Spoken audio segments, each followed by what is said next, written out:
Welcome back to Haunted World, where we delve into the chilling and mysterious realms of true crime. Today, we're embarking on a journey through a case that is not only filled with unexpected twists, but also reveals the darker sides of human nature.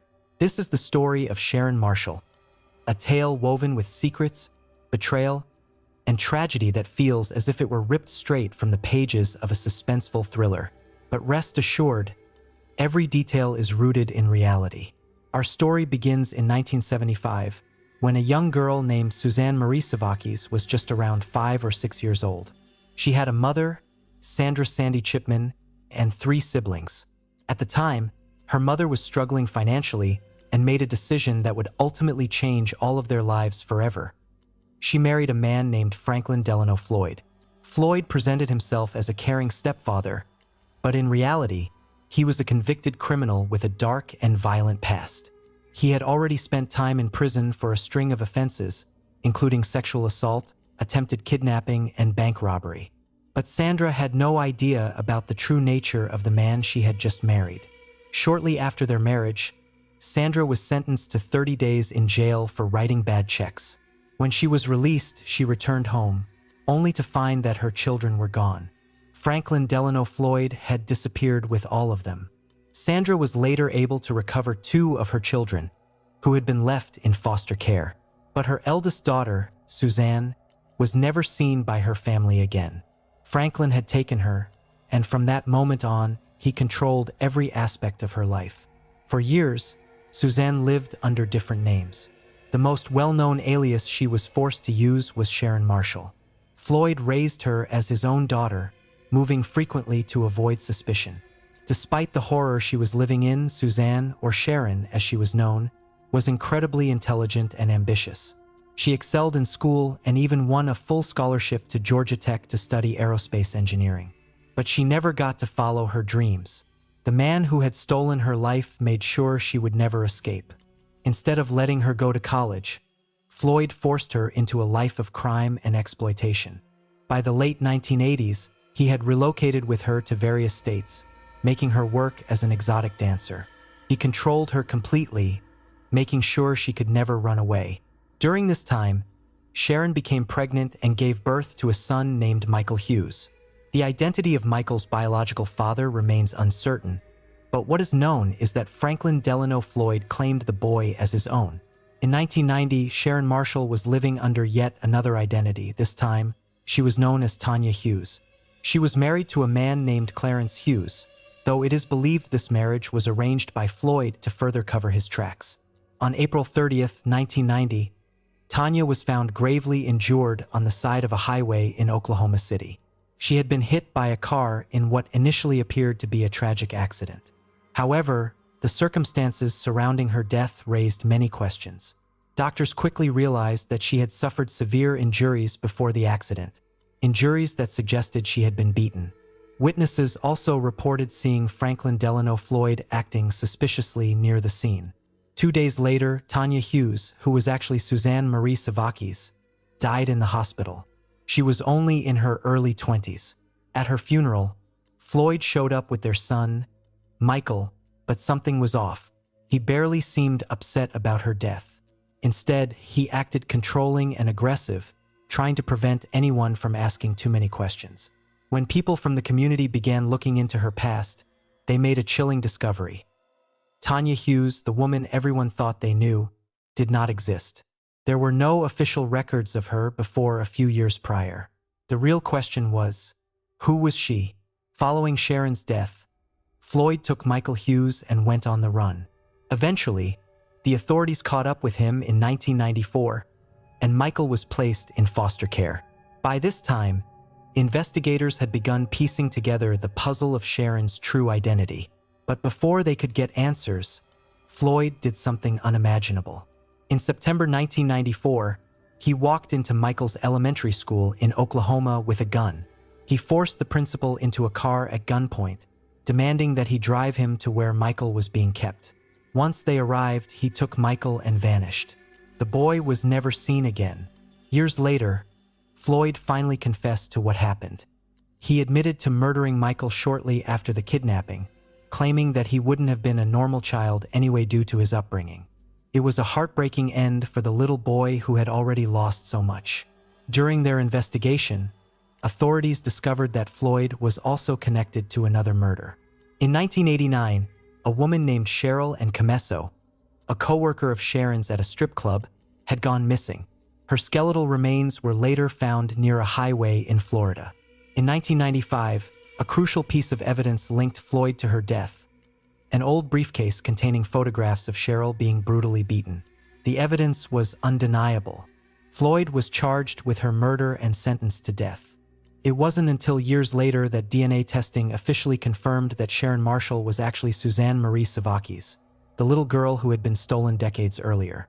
Franklin Delano Floyd remained on death row in Florida for years until he died of natural causes in January 2023. This case is one of the most disturbing and heartbreaking true crime stories of all time. A little girl was stolen from her family, forced to live under false identities, manipulated, and abused for her entire life. Even after her death, it took decades for the truth to come to light. And what makes it even more terrifying, cases like this still happen today. If you found this story disturbing, make sure to subscribe to Haunted World for more cases like this. And remember, sometimes the scariest stories aren't the ones from horror movies. They're the ones that actually happened. This case feels like suspenseful thriller but rooted in reality. 5 bodies, 5 young lives cut brutally short. A killer who didn't just murder, he played with his victims. And a college town that would never sleep soundly again. This is the story of the Gainesville Ripper. On August 24, 1990, a Friday night in Gainesville, Florida, students laughed, drank, made plans for the weekend. But in one small apartment just off campus, 2 roommates had no idea they were being watched.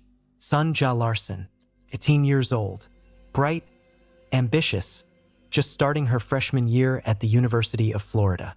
Christina Powell, 17, her best friend. They'd only lived together for a few weeks.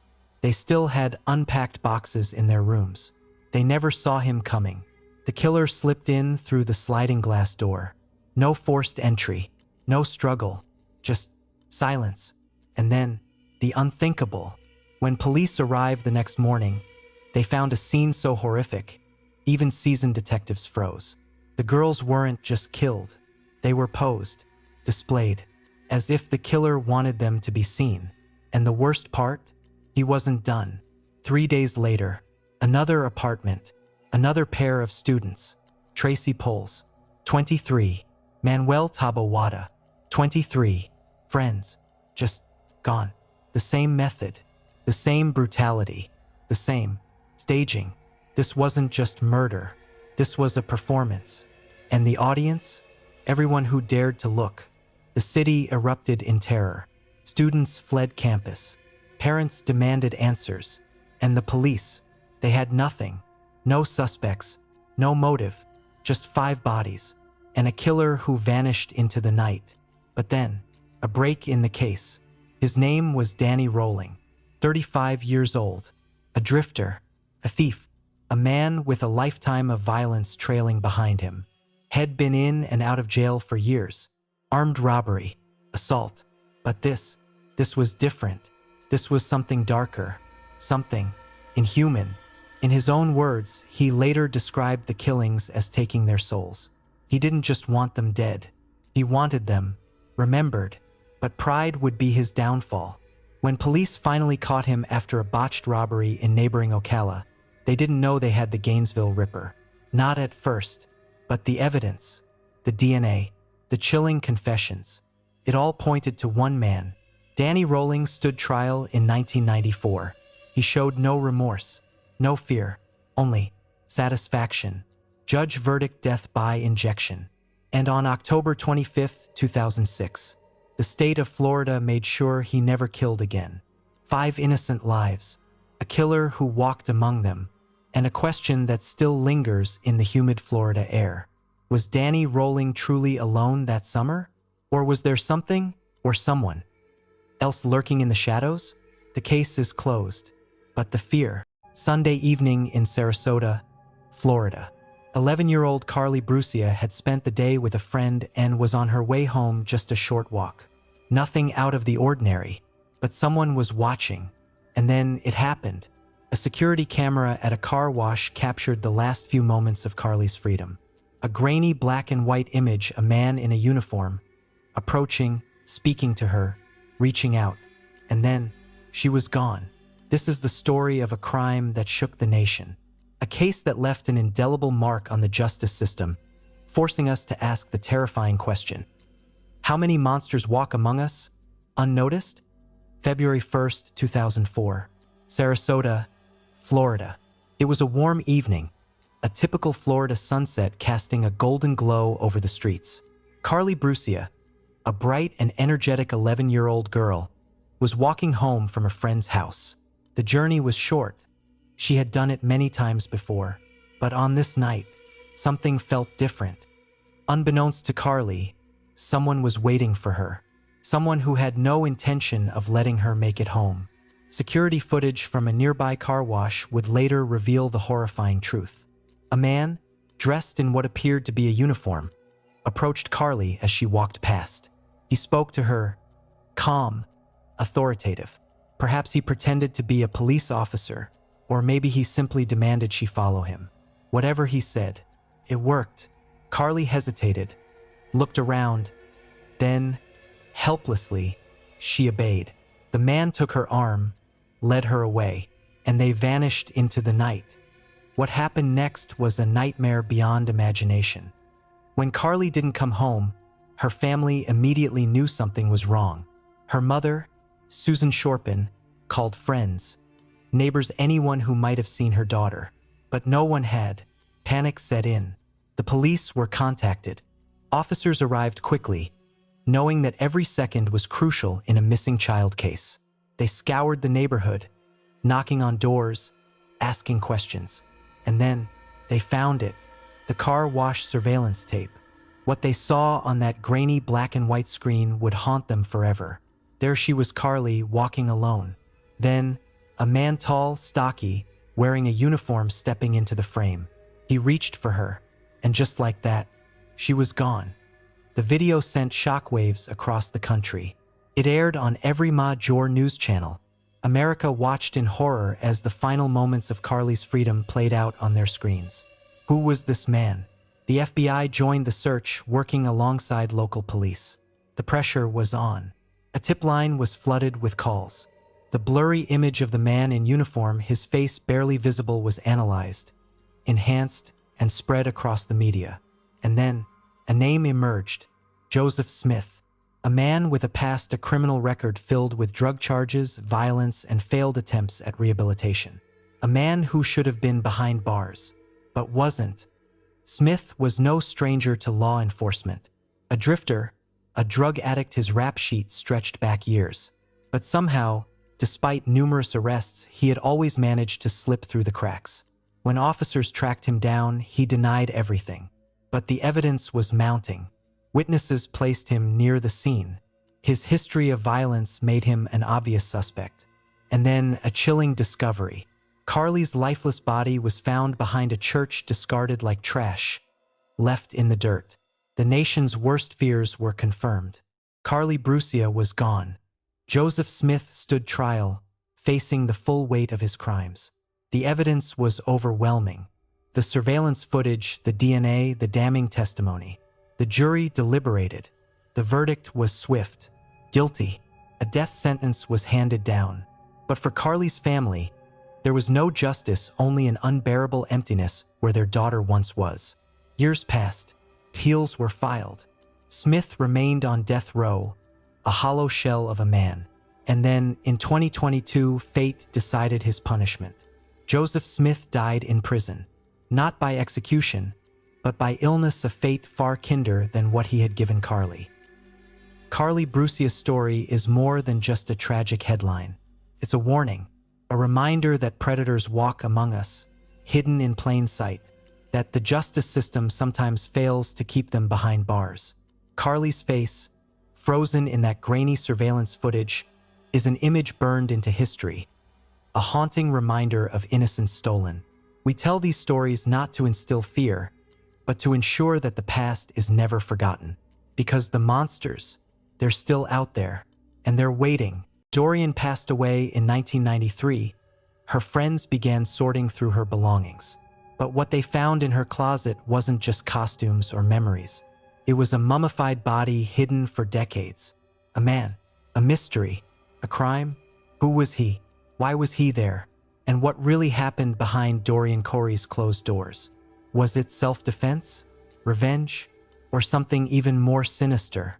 Tonight, we dive into the enigmatic life and death of Dorian Corey, a story of glamour, secrets, and a suitcase that held more than just bones. This is a mystery that refuses to stay buried. Dorian Corey was born in 1937, in a world that offered little acceptance for someone like her. A black transgender woman with dreams bigger than the confines of her time. But Dorian was a fighter. She found her home in the drag ballroom scene, a vibrant underground world where LGBTQ+ individuals could express themselves freely, compete for trophies, and find family in a society that often rejected them. The ball is where you can be whoever you want to be. It's where you can shine, even if the world outside tries to dim your light. Dorian wasn't just a performer. She was a mentor. Younger queens looked up to her for her wisdom, her talent, and her ability to navigate a world that was as dangerous as it was dazzling. But even as she inspired others, there was a side to Dorian that no one saw, a side that would only be revealed after her death. In 1993, Dorian Corey passed away from AIDS-related complications. Her friends, grieving the loss of a beloved icon, began the somber task of clearing out her apartment.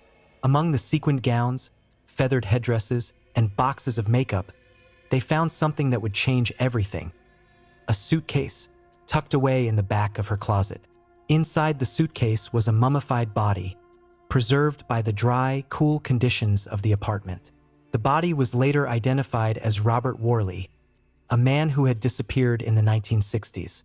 Worley had a criminal record, with charges ranging from theft to assault, and was known to be violent. The discovery raised more questions than answers. How did Worley end up in Dorian's closet? What was their connection? And why had Dorian kept the body hidden for so long?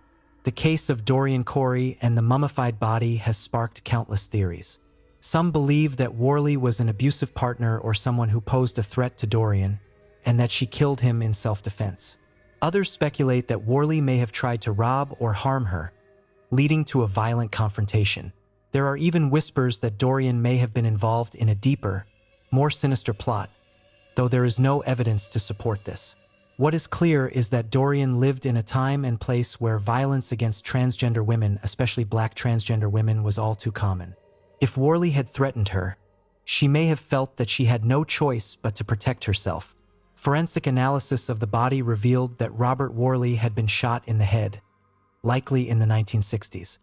The conditions in Dorian's closet, cool, dry, and dark, had naturally mummified the body, preserving it for decades. Investigators found no evidence linking Dorian to Worley's death, and with both of them gone, the case was never solved. For years, that suitcase sat in her closet, a secret, a burden, a reminder. What was going through her mind every time she passed it? Did she ever think about coming clean? Or was the truth too dangerous to reveal? Dorian Corey's legacy is a complex one. To the world, she was a trailblazer, a talented performer who paved the way for future generations of drag artists. Her wisdom and wit continue to inspire, and her presence in Paris is burning ensures that she will never be forgotten. But the discovery of the mummified body adds a darker layer to her story, forcing us to confront the possibility that even our heroes have secrets. In the end, all that's left are the questions, the whispers, the mystery, and the haunting truth that some secrets are never meant to be uncovered. She was young, full of dreams, and far from home, but someone was watching her every move, and one day, she disappeared. What happened next became one of the most disturbing stories the world has ever known. Lindsay Hawker was born on May 5, 1984, in the town of Ruislip in London, England. She was known for her vivacious and warm personality. In 2006, Lindsay decided to embark on a new adventure and moved to Japan to teach English. Inspired by her passion for teaching and love for travel in Japan, Lindsay quickly adapted to her new life, building friendships and enjoying the rich cultural experiences the country offered. She was noted for her dedication to her students and enthusiasm in the classroom. Her friends remembered her warmth and kindness, painting a picture of a vibrant and promising young woman with a bright future. On March 24, 2007, Lindsay met Tatsuya Ichihashi at a bar in Tokyo, where she was enjoying a night out with a few friends. Ichihashi was charming, appearing friendly and appealing. They engaged in conversation, and despite warning signs, Lindsay decided to go to his apartment after the decision would prove fateful. Reports later suggested that Ichihashi was lying about his age and even his background, further demonstrating how easily someone can be deceived. Masking true intentions behind a facade of charm, friends began to grow concerned when Lindsay did not return home the following day. She was expected to attend a gathering with friends but never showed up. Panic set in when her friends reported her disappearance to the police. The initial response included reviewing security footage from the area, which revealed Lindsay leaving the bar with Ichihashi days past. The local community, alongside the authorities, intensified their search efforts. Missing posters featuring Lindsay's face were plastered across Tokyo, drawing public attention, and the investigation quickly focused on Ichihashi as the prime suspect. Police discovered that he had gone into hiding after Lindsay's disappearance. His actions in the following days included suspicious behaviors, such as avoiding contact and attempting to dispose of evidence. Lindsay's friends, family, and the local community remained hopeful yet increasingly anxious. The media spotlight intensified as the search operations ramped up, showcasing the concern of a nation that prided itself on safety and security. On March 30, 2007, a breakthrough came when authorities discovered Lindsay's body buried in a bathtub filled with concrete on a property in Ichihashi's father's home, located in Chiba Prefecture. The cause of death was determined to be asphyxiation, leading to widespread outrage, and the discovery was heartbreaking for Lindsay's loved ones, transforming public interest into a deep expression of grief. The tragedy of her violent death overshadowed the vibrancy she had brought to those around her, serving as a stark reminder of the potential shadows lurking even in safe places. With Ichihashi now officially a fugitive, an international manhunt was initiated. He made headlines as he evaded authorities for more than 2 years. His case became emblematic of the potential dangers facing women abroad and the importance of vigilance during this time. Ichihashi changed his appearance to evade capture, using various aliases and frequently moving between locations. This cat-and-mouse game captured media attention, peeling back layers from his persona and revealing a chilling reality underlining trust and deception. In 2009, Ichihashi was finally apprehended when he tried to seek medical assistance after an injury sustained during an attempted robbery. At this point, he was recognized because of the widespread media coverage and the details released about his appearance following his arrest. The trial began in 2011. It was marked by the emotional testimonies of Lindsay's friends and family, highlighting her kindness and potential future. Ichihashi's defense claimed the killing was an accident, a claim met with disdain by those who knew Lindsay. Ultimately, Ichihashi was convicted of murder and sentenced to life in prison, bringing some closure to Lindsay's family and friends. Though the heartbreak remained, Lindsay Hocker's tragic case had profound effects, raising awareness about safety and crime against women, especially expatriates living abroad. It inspired discussions about the importance of caution and personal safety, compounding broader dialogues around violence and victim. Her case is often cited in discussions about the risks faced by travelers and foreign workers worldwide, emphasizing that vigilance is a critical need, irrespective of perceived security in one's surroundings. The memory of Lindsay Hocker lives on, not just in her family and friends, but in the lessons gleaned from her tragic story.